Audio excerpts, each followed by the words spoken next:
Hi, I'm Seamless, and today is Friday, which means it's time for a new How to Bass.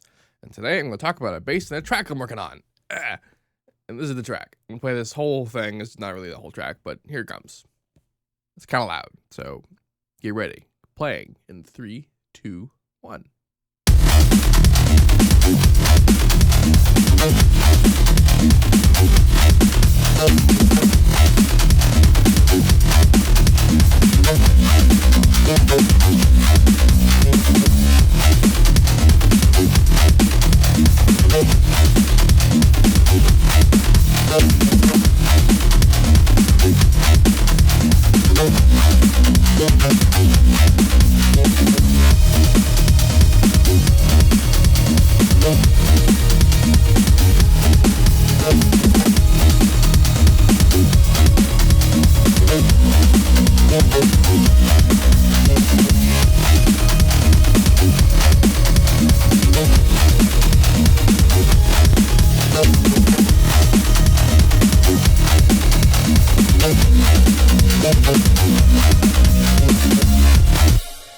Yeah. And this is what the bass sounds like by itself.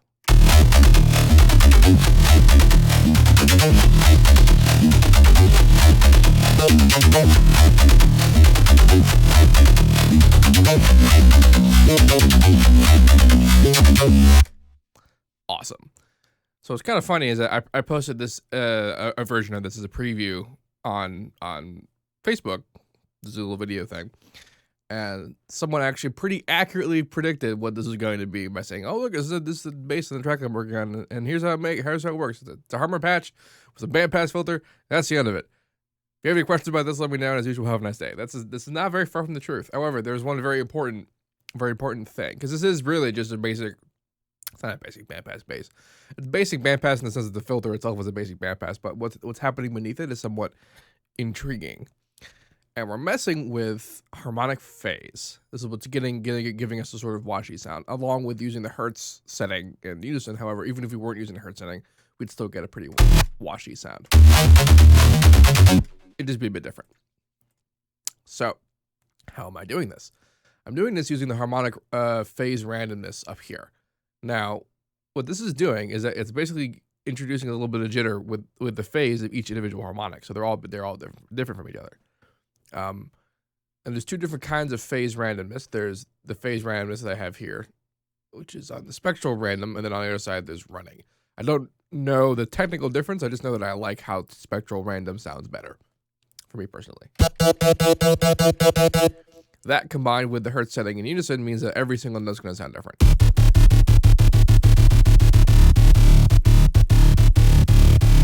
Which I kind of enjoy. Now, theoretically, if I engage the phaser,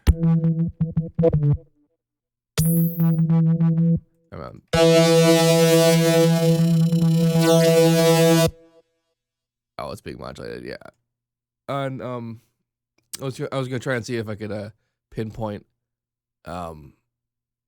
It's kind of difficult to visualize the phase differences of all the harmonics, but sometimes in particular, phaser settings, you'll be able to see a kind of weird blur, but that's not what's up. So there's actually a way that you can sort of mimic this, not by using the randomness, but by using the harmonic phase window.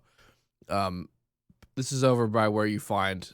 This is basically up by where you find the timbre settings. This is the harmonic phase for each, for all the harmonics, and doing big sweeping changes like this, you probably wouldn't notice an immediate difference, but if you added in like a lot of differences, eventually you'd get to the same kind of washy, sort of metally sound that we're getting now with the phase randomness. Or you can just do phase randomness and then you get it. You're fine. You're done. So I'm keeping it on the square side. I've got Prism engaged a tiniest bit with this business going on up top, and I am modulating the Prism amount with the LFO. That's what you can kind of see it happening. Like this sort of shakiness we're going on up top when I had the phaser on. That's the result of the Prism. It's basically being FM'd. I kind of wanted to mess around with the idea of additive FM. And if you think about it, that's kind of what Prism does, because Prism, it changes the pitch of individual harmonics based on this shape that you create. And if you modulate that, back and forth, you're basically you're frequency modulating individual sections of harmonics apart from each other. So it's kind of like additive FM. That's what I wanted to kind of mess with. It doesn't really make it, it's not a huge difference in the sound.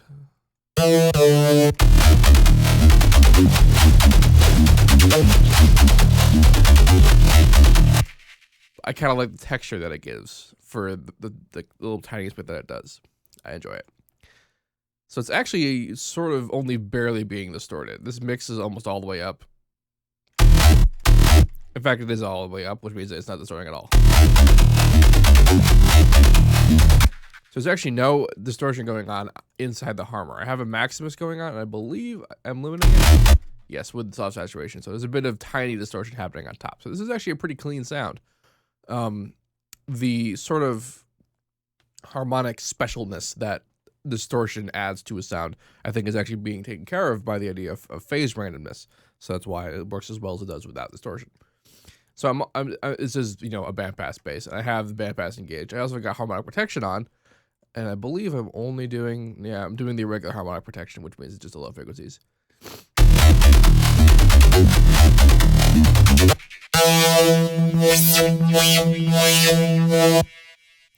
So that's basically what the bandpass is doing.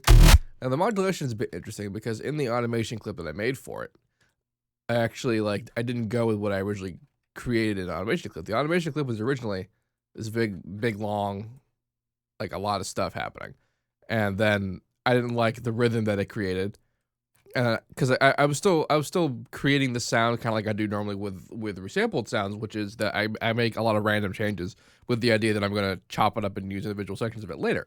But this actually ended up being more of a main bass, like finished sound. So I actually sort of still did that, but only with automation. I chopped up sections of automation that I liked, and I used that in this arrangement now.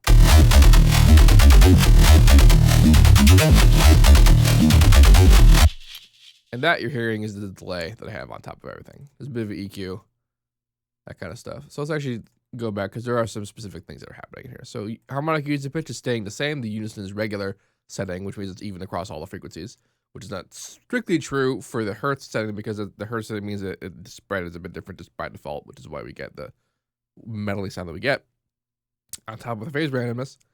I also changed the local EQ quite heavily.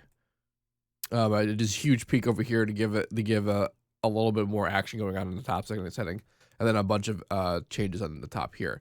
This was also something that made more sense when there was distortion. However, now that it is not distortion, this just sort of shapes the sound in cool ways, which I guess it does matter sort of in terms of how the compression is being applied with Maximus with this weirdo shape that's going on.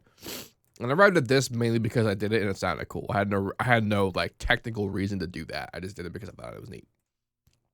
And the EQ'd.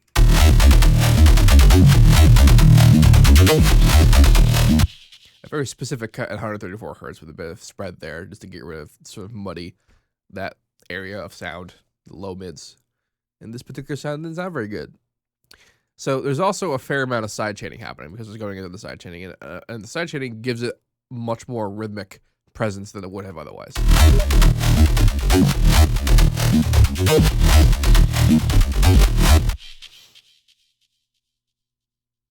And that was someone talking to me on Steam. So this the sidechaining is the result of, you know, the drums that are happening here. And here's the sidechaining. This is just what I normally do on most songs, where I have one sidechain bus.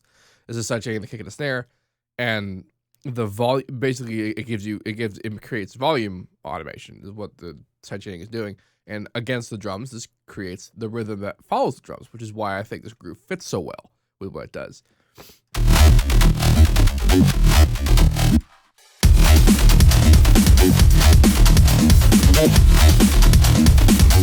Because that groove doesn't necessarily sound exactly like what's happening when it's just the bass by itself.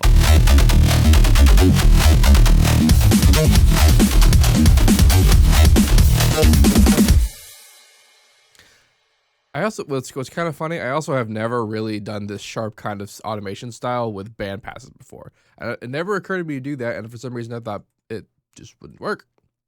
I don't know why. I thought I was wrong. Also, talk about sharp automation, I turned off smooth mod in the advanced tab in Harmor. this here, because if you have it on, it makes it not sharp anymore because it smooths it. Yes. Yes. Anything else important? Let's look at the list. See, I like the list because if anything that you make was changed, it shows it to you. It tells you what was changed. So I know that I didn't do anything extra. Yeah. In terms of the actual MIDI, originally I made everything chopped up. Like I did everything like this. However, the sound propagates a bit if you let it go. So I wanted the longer notes to kind of stay there to sort of keep going. And then in the channel settings window, I engaged mono and porto, which was not necessary because I have mono engaged, but I guess it's a little bit necessary. And I turned the slide up a little bit. So this means that when it goes through these notes, but they're long enough that they're overlapping, as you can see there. We get that sliding motion. Not only it is important, not only we're getting sliding motion, we're also getting continued note. The note is being held throughout all of this. So that means that the modulation as a result of the unison, the prism, and all that good stuff is propagating longer, which sounds neat when we're modulating it with the filter, because when the filter comes back, we get necessarily different sounds than we would have if it was actually just individual notes for every single thing. So this is actually a pretty solid, like a pretty standard rhythm for this sort of stuff.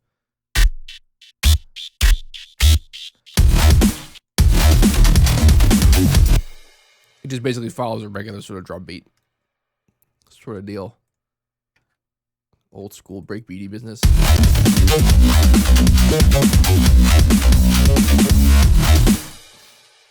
So this part I actually done after I made the chords, but I don't care about the chords.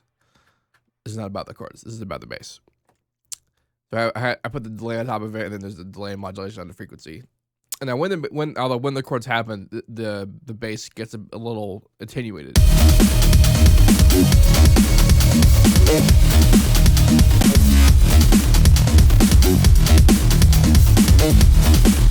What I've done here is I've actually automated the min and max setting of the bandpass automation, which I might add was already changed in the beginning. So even when it's not getting to this part, which you can see here, this is the max setting.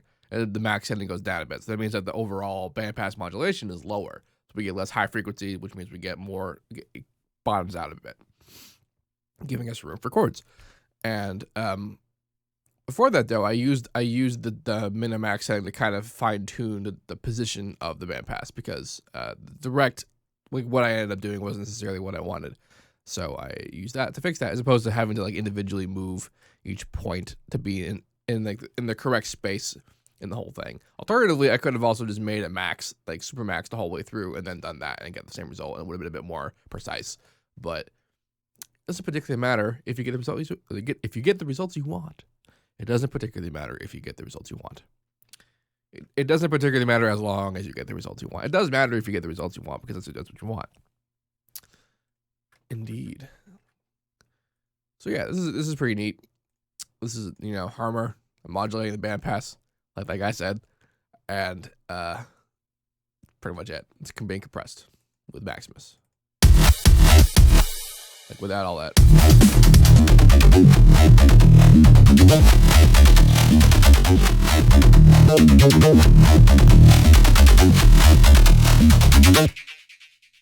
That's what's up.